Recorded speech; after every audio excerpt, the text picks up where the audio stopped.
And it hit me that my parents never mourned my brother on Christmas that we were aware of.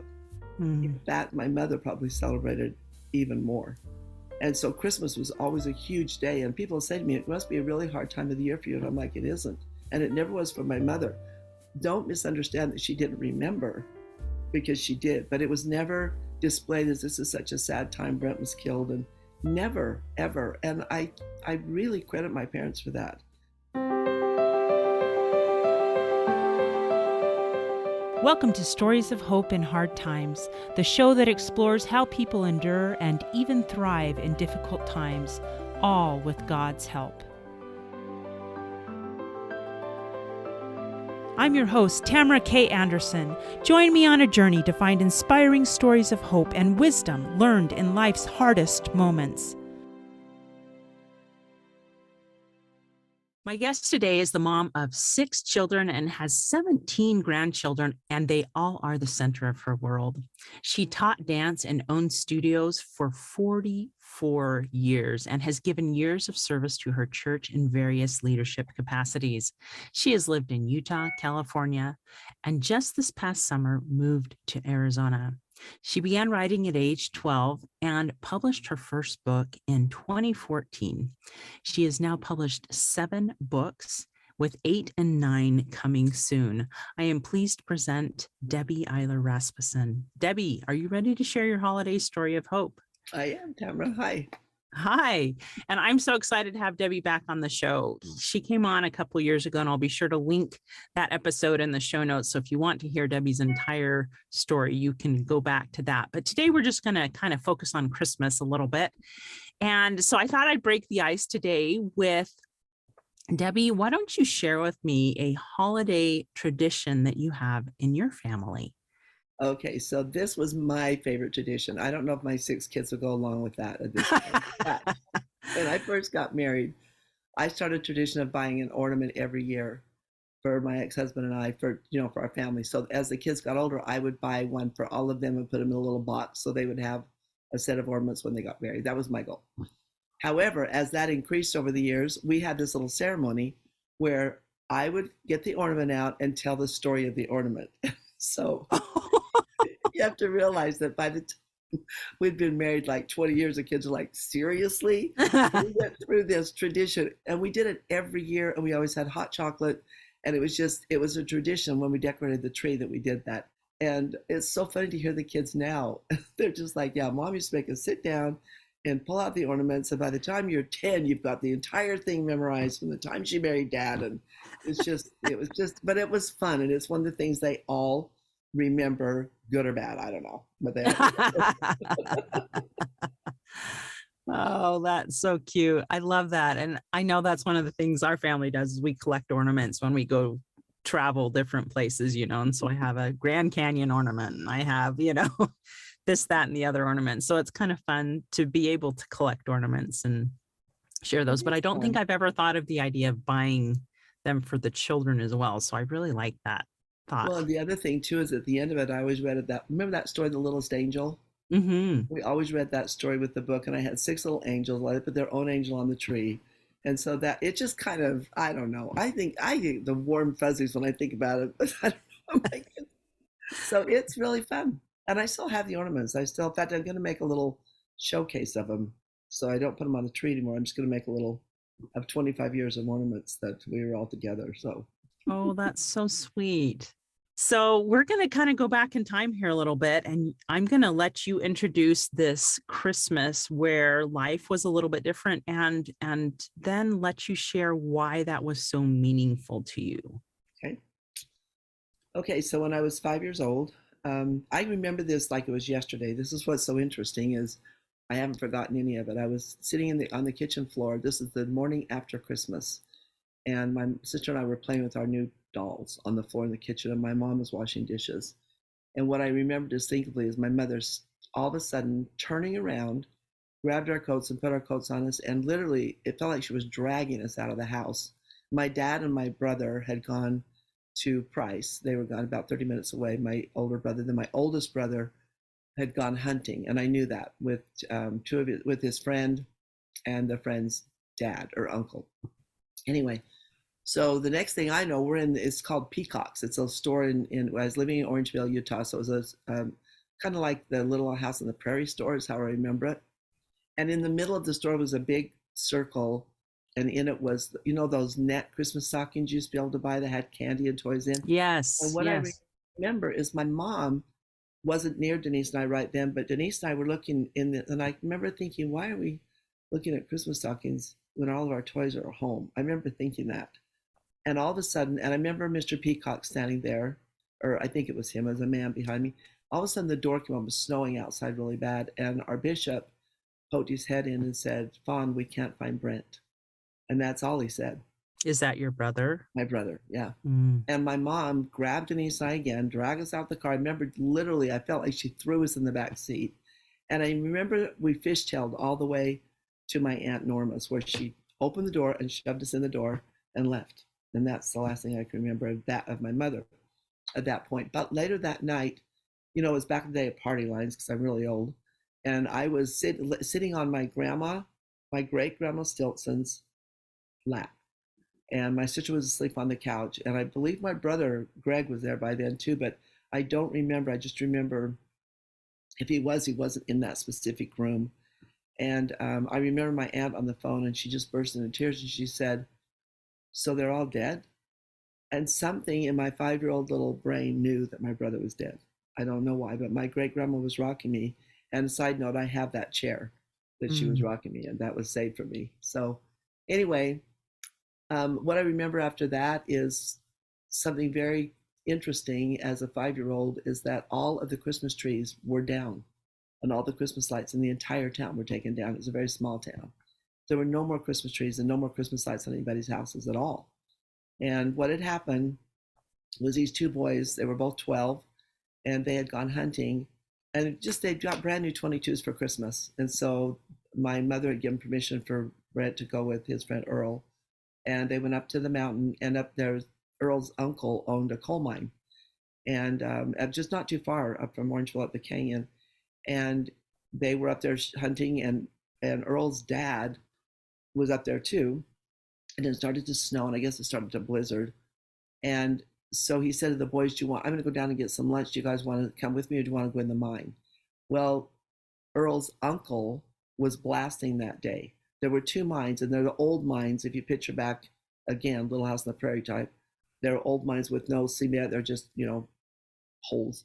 And he was blasting from one to the other so that they wouldn't have to take their donkeys out with the coal into the snow. They could go because they both had a mine.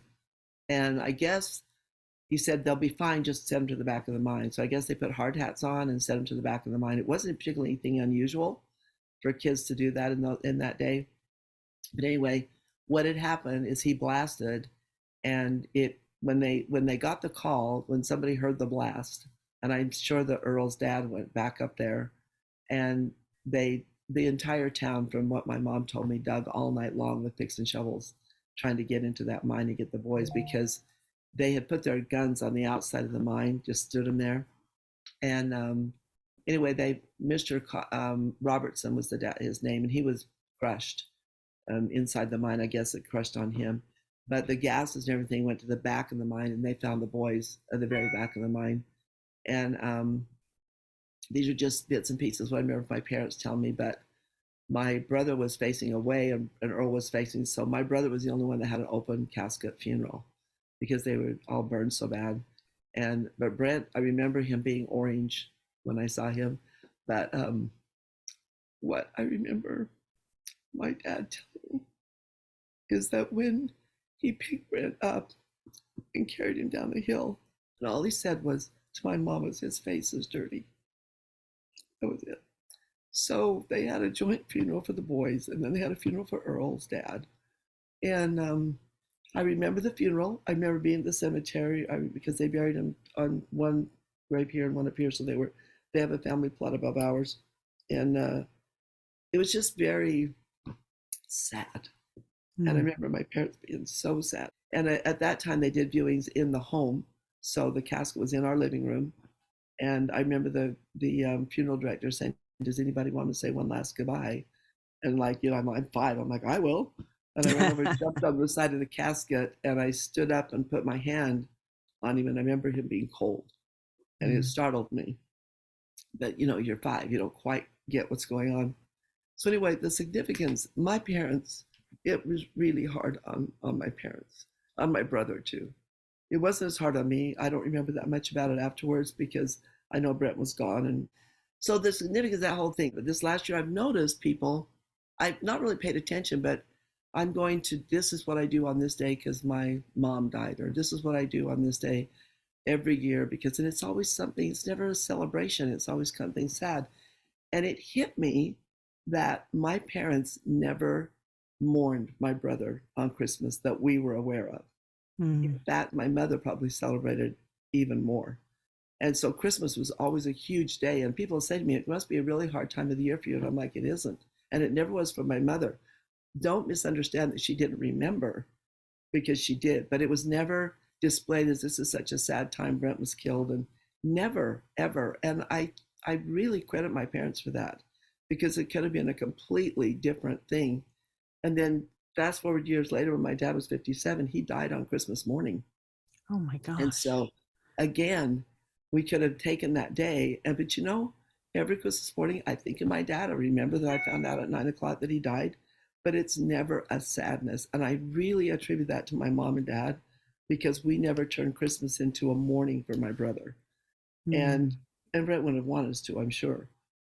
You always remember every September, every December 26th, I remember that experience, but I've never sat down and just mourned it ever. And even the next Christmas after my dad died, I remember thinking back that I was really sad, but I didn't want that to be a sad day for my kids, because the year that happened, it was sad. And my Mm. kids were, my youngest son was 2. So my daughter was 12.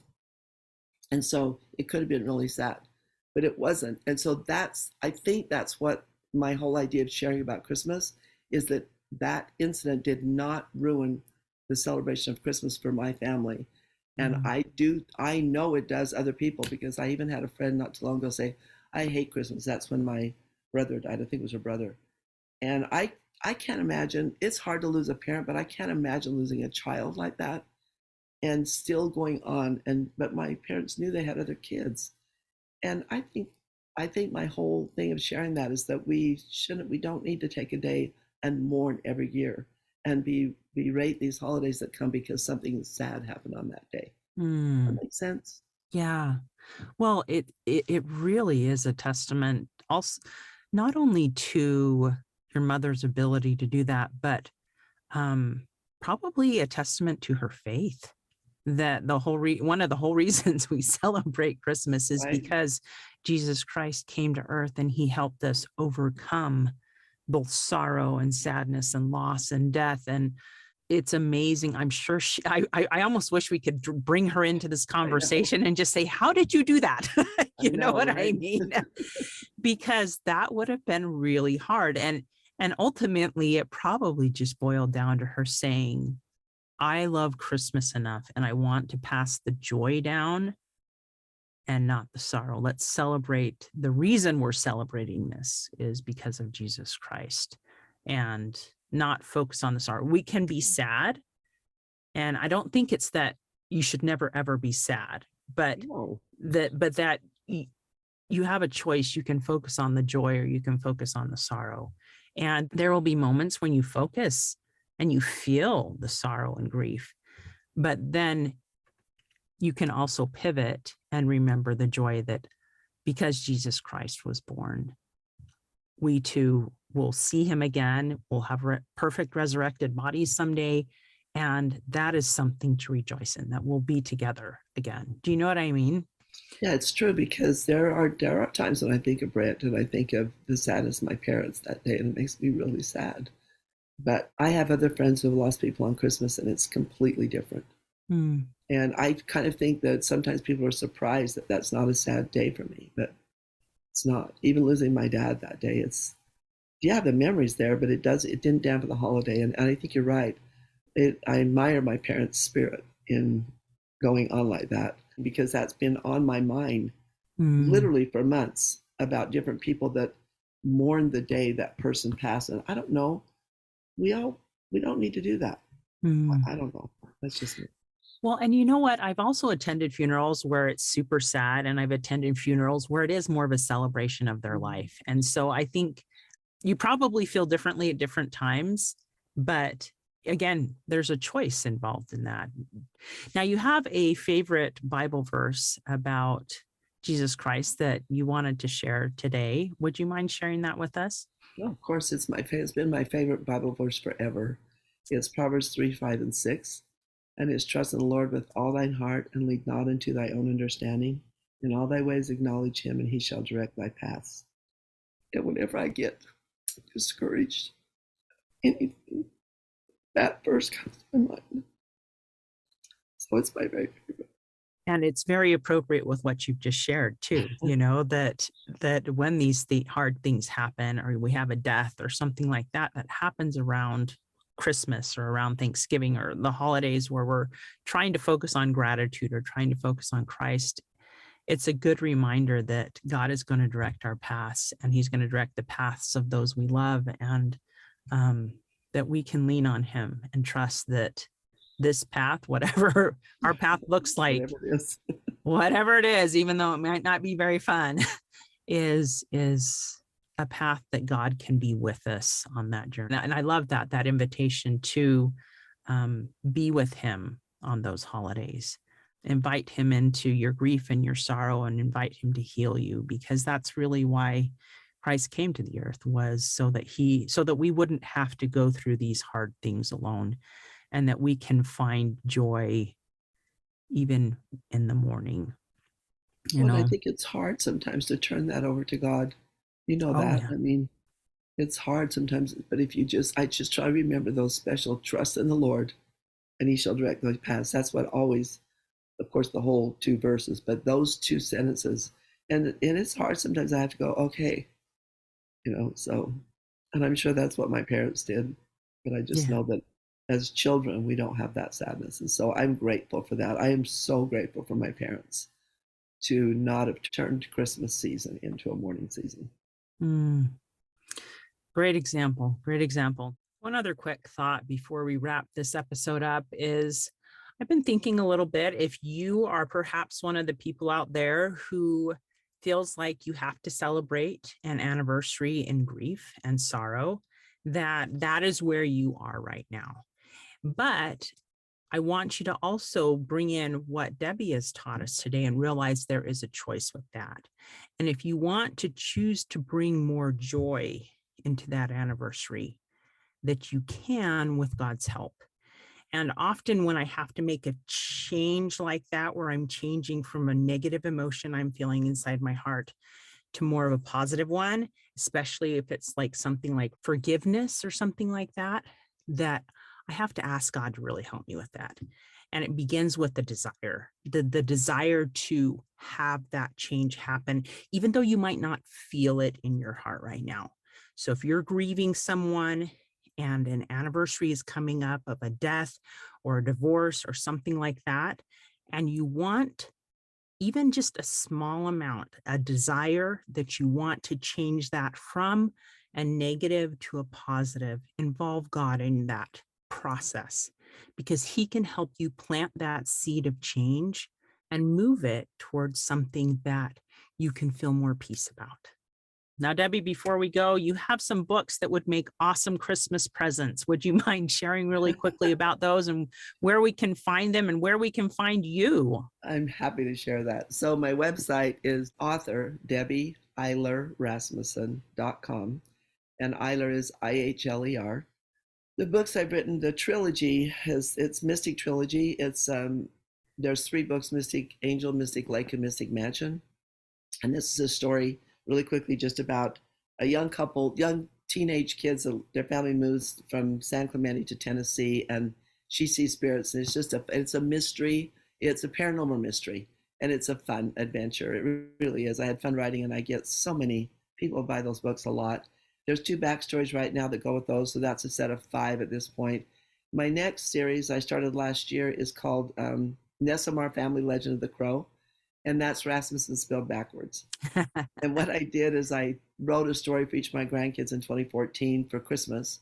I didn't know what to give him, and I let him each choose a superhero, and wrote him each a little story. It was just fun, and I read them to different people. And they're like, you should make that into a book. So I redid the whole thing and expanded on it, and that was the first one, Legend of the Crow, and then the second one that was just being released. Well, it's been released, but it's called Imminence. Hasn't actually been published, but it's been released, and that is the next story. So there'll be 8 in that series. And what's fun about that one is I have adults loving it, but down to like 10, 11-year-old kids, they really like it. So I started a little club called the Superhero Crow Club, and I send a little gift each month that kind of gives me hints, and it's going to kind of change in January. I'm going to add, they'll get hints about the next story coming up, the different superheroes, because these kids are I have 17 grandkids, so each of them are there, and they all work with the CIA and the FBI. And because they're so good at their skills, now they have handlers and they get to go out by themselves. They don't have to have FBI agents with them. It's been really, really fun. Oh my goodness, that sounds awesome. So if you have somebody on your Christmas list that would enjoy those kind of books, reach out to Debbie. Are those books available only on your website, or are they also on Amazon? I was going to say they're on Amazon. They're on, you can get them in barnesandnoble.com. Some of the stores carry them, but most of it's .com and Walmart.com. Any place that I found out that there's a .com, those books are there, because Ingram, where we publish, gets them everywhere. So yeah, you can get them right on Amazon. And if you Google Debbie Ihler Rasmussen, it brings them all up. Or sometimes if you Google Mystic Trilogy, you'll bring something else up. There's a couple of them out there, but mine is the best. Not that you're biased or anything, No, you know. I mean, I know the author. Okay. Well, thank you so much for joining us today and for sharing this holiday story of hope and reminding us that we can celebrate Christmas for the reason of Christmas, remembering Christ at any time, and it can bring us joy even amidst sadness. Thank you, Tamara. Thanks for having me. Hey, my friends, are you looking for a meaningful Christmas gift this year? If so, you need look no further. I have a fantastic, sweet, short story. I am so excited to share with you my new booklet. It's called A Broken Down Holiday. This is the story of a widowed young mother trying to travel home for the holidays soon after her husband dies and being stranded in the middle of nowhere, and some of the hard things that she experiences and some of the miracles that you wouldn't think were miracles that she had happen. But it is based on a true story that happened to my mother-in-law. It's great for those friends that you're just like, what do I get them? Something simple that's under $5. It's a great stocking stuffer. So if you want to share this message of hope with your friends or family members, check it out, A Broken Down Holiday, on TamaraKAnderson.com. Hey, thanks so much for listening to today's show. If you like what you heard, subscribe so you can get your weekly dose of powerful stories of hope. I know there are many of you out there who are going through a hard time, and I hope you found useful things that you can apply to your own life in today's podcast. If you would like to access the show notes of today's show, please visit my website, storiesofhopepodcast.com. There you will find a summary of today's show, the transcript, and one of my favorite takeaways. You know, if someone kept coming to mind during today's episode, perhaps that means that you should share this episode with them. Maybe there was a story shared or a quote or a scripture verse that they really, really need to hear. So go ahead and share this podcast. May God bless you, especially if you are struggling, with hope to carry on and with the strength to keep going when things get tough. Remember to walk with Christ, and He will help you bear the burden. And above all else, remember, God loves you.